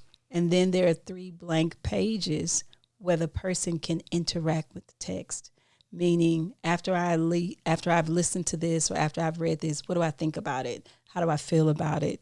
How do I connect to this? What could I use to apply this to my life? And the reason that I like that is because, one, I love writing, and writing is very personal. It's very communicative. So whereas you may be reading the text from the minute or listening to the minute on social media, because on the ebook you can click to a link that'll take you to the actual video on my YouTube channel, which is new. But while you're hearing it, it's like you're engaging with me in a conversation. But when you're writing, it's like you're engaging with the conversation with yourself. And I think that that's important, because when you look at how you grow from being reflective, from being introspective, from asking yourself questions about who you are and who you want to be. So that's why the subtitle is Treasures of Truth for Lovers of Growth. All of the minutes are, the way the minutes are set up, it's a video that's actually 57 seconds. And I talk about a concept that may be challenging to people, that was challenging for me, because it starts with an experience that I've had. And then I try to give 3 quick tips about how to address this. And then I extend the opportunity to the viewer. If this is something that you think would be helpful to someone else, share this minute. And the reason that I did them is because I feel like there are just so many obstacles that we encounter in life. You don't always know how to deal with them. Right. And my approach to dealing with it is twofold. One, my faith, and the other half is lessons that I learned from my mother and grandmother. So when I do the videos, this is the background that I'm sitting in front of. I was about to say that. I'm like, the funny thing is, the funny is there, the background, that's where, like, when you're watching the video, that's the same background. And that's not what I was going to do. My graphic designer was like, you need to have the background. And I was like, I'm not even sure if I can do that, because I don't know if I can get the picture right. Because I called you asking about your digital camera, which you told me you lost in Africa. I left it. I didn't lose it. Which was left in Africa. And so my designer superimposed a different picture from a photo session that I did on top of my background. But the reason I like the background is because this is my grandmother, and that's my mom. And I wanted to have their faces on the cover because they've been so influential in how I problem solve. So the reason that it ended up being a minute is because a good friend of mine, Sydney St. Roy, who she owns an online boutique. She sells clothes and jewelry. And she was telling me, I like your stuff, but people do this on social media. You need to do something quicker, to the point. I was like, quicker to the point? Like, how could I do that?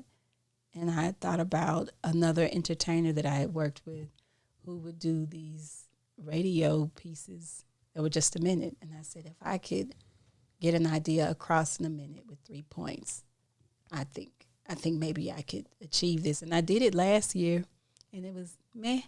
And I did it this year, and it was different. Just a lot of traction, a lot of shares, a lot of feedback. I got private messages and phone calls, and then I have people come up to me and go, hey, got a minute? Did you see what I did there? And I'm like, yes, I see what you did.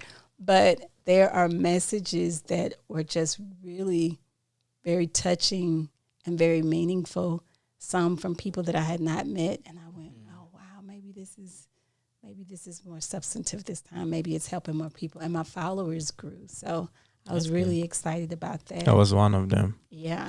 So, well, I appreciate that. So I thought, well, let me take this further and transition it into a book. And that's how I got here. Nice. Well, congratulations. Thank you. And the time that I have got to know you, I know this won't be the last book. It's not. So I'm working. Coming. I'm working on a third book. And a third book already? I'm working on a third It's okay book. for next time. Let's save it for next time. We'll bring you back. Yes. Yeah, Yes. yeah. I will tell you the title is I Hear You, But I'm Not Listening. That's tough. That's tough. That's tough. Is it more marriage or no? I think that there's so much negativity in our space. So many people trying to tell you what to do with your life and how to do it that you did not invite to tell you. But I want them to know when you're negative, I hear you. But I'm not listening. But I'm not listening. You don't get that space in my life. And I'm going to talk about how to let people know in a kind way. You were not invited. I didn't ask. In Jesus' way. In Jesus' name. Wow, that's very powerful. We will look forward to that. But in the meanwhile, we will have to. So I will have to go and read your books. I apologize, I haven't. Oh, you don't owe me an apology. They're still there. They're there. I'm planning to actually. I had to move from knowing to doing. Yes. What about iBooks? Are they available on iBooks? I have not heard of iBooks. That is new to me. Is it iBooks? The Apple books? The Apple app? The book app? Ebook, you mean? Is it ebook? Yeah. They are available as ebooks. Let me do that. It's on Amazon. Yeah. Okay. I don't You mind. I don't only like do hard the copy? ebooks I through like hard Amazon. The ones that come through my website, I sign. Because when they come through Amazon, it ships from a different location. If they get it through my website, it sends me a message with their address, and then I sign those. Oh. So you guys signed this book. You know what I like just coming to this. Every question that you have, and you have a place where someone can write the own thought. That's really good. I think that journaling is so important. It's really if you are looking at it, make sure you get your copies. Okay, we are getting. We are not in the same class. We are VIPs members. Trying to access VIP books. So it's really good because why it reminds me the notebook that you gave me, and I still have it. It's growing. Good. It's growing. Good. So, it's taking me longer than I expected. But once you get there, I think, who knows, a surprise will come. Good. Yeah, I still have it, and I still writing is very in powerful. Even if you're just writing for yourself, if you're writing about your day, writing how you feel about your experiences, seeing your own thoughts in print is transformative, because you can go back and say, oh man, I remember back in 2019. Wow. I'm not even thinking like this anymore. I feel like I've grown. Or you may say, I can't believe this still bothers me. I need to work on that. I can see that that's a problem. Spunny, you hear that? I'm kidding. Spunny is fun to mess with. I see. Okochi, I'll give you your moment. This book is really good. I have to slow down and enjoy life. I'm so excited. This, I feel like this is good, especially what's going on in our society today, Dr. Brown. We are living in a society where everything is like on a fast lane. Yes. No one has a time to even stop and think of what just happened down there. Is that person? Everybody's just going like this, and it's really not good. And I'm glad that you put all those in your book, and you have 3 things that people can do, and there's a whole place that people can reflect on it. And my people, I'm telling you guys, I'm telling you guys, get into reading, get into writing. It's something you're going to fall in love to at first. It's going to be a little bit challenging, but you're going to end up loving it. I used to be once that kid, but I enjoy them all, I'm telling you guys, it's fun. I'm so glad to hear that. And this is good for individual, and it could be good for group. Because a lot of the things that I talk about, it's usually centered around either conflict or relationships, or, as they call it, self-love. Because although people don't always believe me, one of the greatest struggles in my life has been low self-esteem.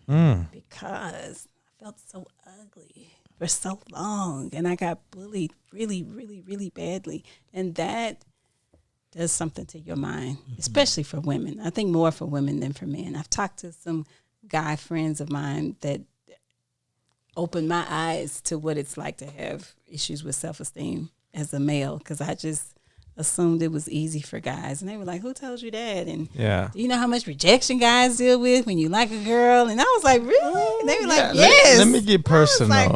Let me get personal. Okay. Oh, wow. Let's hear it. Look at this face. Well, not personal, but personal. I want to ask you, like, how was it? Because some people might hear like, "Oh, I had, low self-esteem. I was being called ugly," but they'd be like, "But you're light skinned."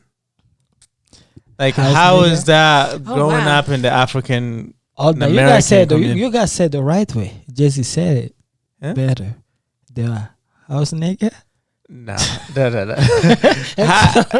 was in the Malcolm X time. She's not older than that. So how being like a light skin in Black community affected you? So I didn't have that issue until I went to college. That's when that was pointed out to me. But my issue growing up was socioeconomic status. My family didn't have money, and I was around people that did have money, so I was treated differently. I was a smart kid, but I was also a nerdy, geeky kid, and I was a church kid. So it made me an oddball. That's a really nerdy combination. Yeah, it was. And you wore glasses. I did not wear glasses. Oh, I started wearing glasses. Well, that saves you then. Since I've been here, and my hair was much brighter. I don't dye my hair. And when you're Black and your hair is orange and you have freckles, which I hated, oh man, I got teased a lot. Did they ever maybe in college? They were like, "You're not even real Black." I have to get to that. I that. did not have somebody tell me that I was not Black, but when I was in college, at some point, someone in my class, and I'm not offended, I just remember, that was Nigerian, told me that I should not call myself African American. He said, "Let me ask you something. Have you ever been to Africa?" I said, "No." He said, "Do you know anyone in Africa?" I said, "No." "Then you should not call yourself African American." I was like, "Oh, okay." and I felt so bad, like, oh my God, because it made logical sense to me, and I was embarrassed in my room, like, wow, I should not call myself African American. Have you been to Africa since then? No, it was painful, and I did not call myself African American ever again after that. To now? What do you call yourself? Black. Because that man told me I had never been to Africa. So you're Black American. I am Black, yes. Because I was the Nigerian brother. He told me that I was a watered down Black person. So that's what I was your meant. beef with that person? I think we were discussing things related to like Black history, and I was very, Black power to the and people. he was like, "Do you even know?" And I was like, "Yes." And my then skin. he got in his moment, and I was like, "Ooh, okay." So I did not say any more ever again. So that was an interesting. Do you want the experience. title reinstated, or you okay with? No, I'm good. After he shut me down, that was how many years ago? I was in my 20s. Wow. I made 46 last week.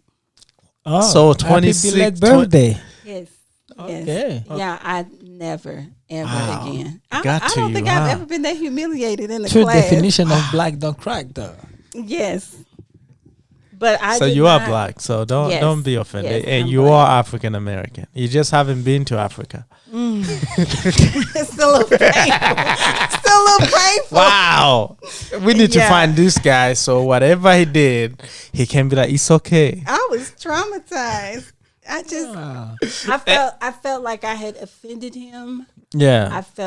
I felt disgraceful to African people because he basically said to me that I felt like what he was trying to tell me is like, you're so hype about what you think you know about African American history, and you only know what you read in the book. And I was like, wow. And I was That's like, crazy. Okay. I could see that. But I was disappointed because I still felt I know that I have African heritage, and I've still felt proud of that, and I still feel proud of that. But after that experience, I have been very reluctant to use that title. My brother did the ancestry thing. Yeah. And it showed that from the African heritage in our family that the heaviest percentage was Nigerian, ironically. Wonder why Like that guy was like, "No, you are not a Nigerian." Yeah. Yeah. He was not very kind. But I didn't experience a lot of issues with colorism as a younger child. That was not brought to my attention until I got to college. And some of my friends told me, I guess you think you better than everybody because you light skin. I was like, what are you talking about? Like, I had never even heard that. And I was like, where'd you get that from? Because I don't think that. But it was sad to me because I didn't understand why they were making that distinction, because I never thought about it. When I was teased in elementary, middle, high school, it was, you're poor. You don't have money to do this. You don't get your nails done every 2 weeks. No. Wait, what? Middle school, elementary? Oh, God, yeah. And then my hair color, because it was different. Like, 'cause it was super bright, and that's not So you can be normal. related to Malcolm X. No, Malcolm X looks exactly like her. My dad had like a red goatee when he was younger. His hair was red. My mom's hair is like sandy. Her hair was red. Every now and then I see little black girls that are light with like orange hair, and I go, because it's just rare. But kids are mean. So I got teased for hair color. Like, I told my mom, when I get to high school, I'm going to dye my hair black. It's gotten darker since I've gotten older. But when I was younger, no. Because there was some Hispanic girls at my school. They were like, what color is that in your hair? It's like, I don't know. It's like, you don't color it? And I said, no. They were like, you don't color your hair? That's so cool. Because it's so cool. And I was like, oh, it's cool. Like, maybe I'll keep it. I did not like it in middle school because it was a reason to be teased. Well, I'm not saying I'm glad they teased you, but it's like, now we got to get books. No, we got books out of it.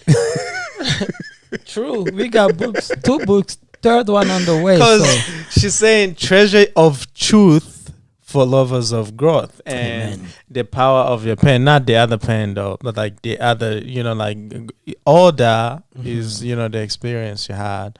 We get book out of it, and got 2 books on my list now. Well, I hope you use it. I'm planning to use it myself, because I go back and watch the videos, and I try to remind myself, like, okay, I'm not looking at this the right way. So you practice what you preach. Yes.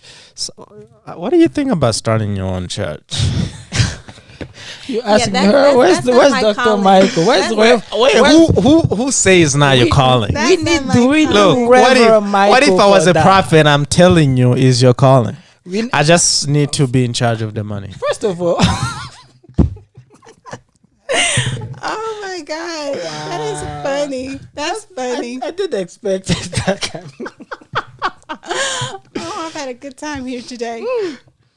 Yeah, no, I don't think you have to start a church to be involved in ministry. Amen. Yeah. And I think that God gives us opportunities to minister to people where they are in different ways. I think that what you all do with your platform could be considered ministry, because you don't know how, not me, but content that you share in general, you don't know how it could be a blessing to somebody that's just scrolling through and landing on your page. God doesn't need a pulpit to use you. Amen. From now on, you are a Reverend Spanking. Reverend. Oh, And when it comes to your book, what about your husband? Do you make him read your book or? no. Ooh, No. You sure? No. I need to find out how is. I would not make him do anything. But it read it. She doesn't know. You don't know. It doesn't give you any feedback about it. Like, yo, I read your book. I feel like you're taking a shot at me. No, Things like that. no, he would never do that. What funny? He's told me, "Oh, my coworker watches your videos." I was like, "Really?" I never discuss the videos with him. He knows that I do them. They pop up on his feed, so he sees them. I bet he been like. But he's told people about it at his job. Nice. And he said to me, "Oh yeah, my coworker was like, yeah, your wife's da da da da da." I saw it, and I was like, "Oh, okay," because I never know who's watching it. A lot of people on social media are silent.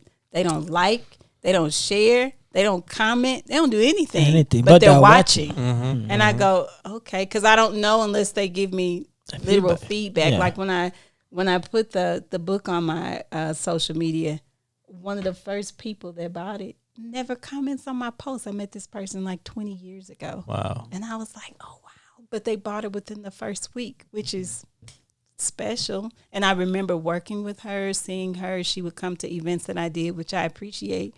But she's not going to say anything on social media. But you bought the book. I'm totally okay with it. I like feedback. Feedback helps you grow. Yeah. And I did have some people give me some tips, some of my business owner friends. And I was like, okay, I could do that. I could tweak that. But it's not a horrible thing to have support from somebody that may not say anything. Okay. One last question. No, go ahead. Well, I know we can bring. I'm gonna give you the title of the African American. No, we're gonna reinstate it today. We have to reinstate that. You are African American. You just haven't been to Africa. Yeah, Okay. forget that Nigeria do. Okay. Okay. Wow, 20 plus years now. Yeah. So Painful. with your black perspective and African American perspective, Okay. I want to get this from you. And I don't know if you are aware of the video that my end. I like to explain too much. I think Donald Trump effect is getting to me. No, Donald Trump is. Okay. There was a video that Dwayne Wade's wife, Gabrielle Union, made a comment about the 50-50 in the household. 50-50 in marriage. In marriage. Okay. What's your take on that? I don't believe in 50-50. Amen. No. I believe 100-100.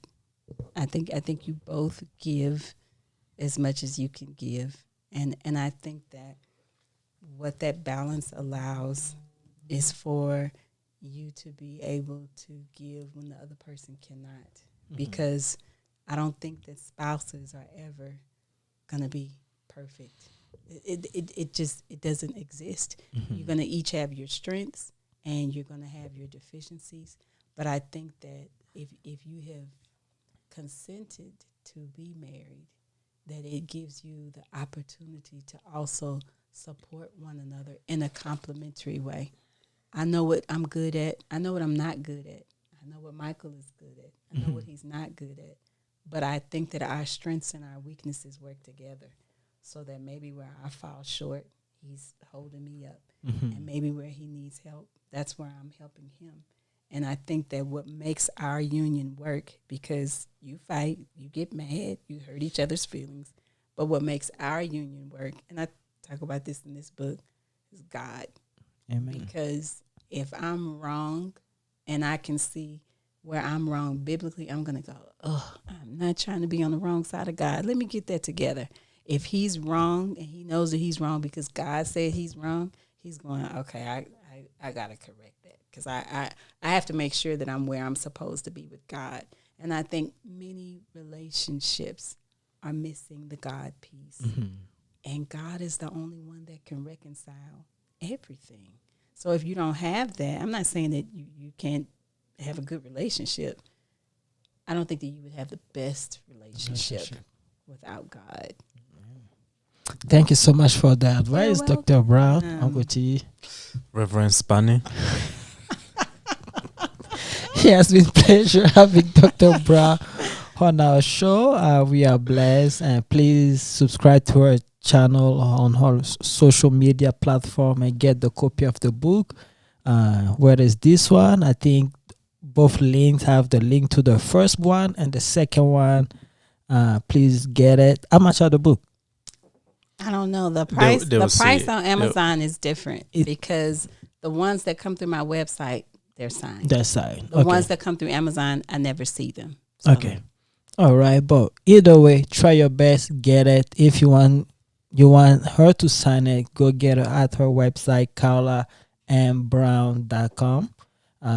If you want on Amazon, just go type the title, Got a Minute, look for Carla Michelle. You should find Dr. Carla Michelle. You was hiding. So, Yes. so you can find it there. We are blessed, and thank you so much. Please continue supporting us and view our contents. And yeah, Uncle Chi. Yeah, God loves you and He wants a relationship with you. Yeah, thank you so much. It has been a pleasure. Yay. Thank you for having me.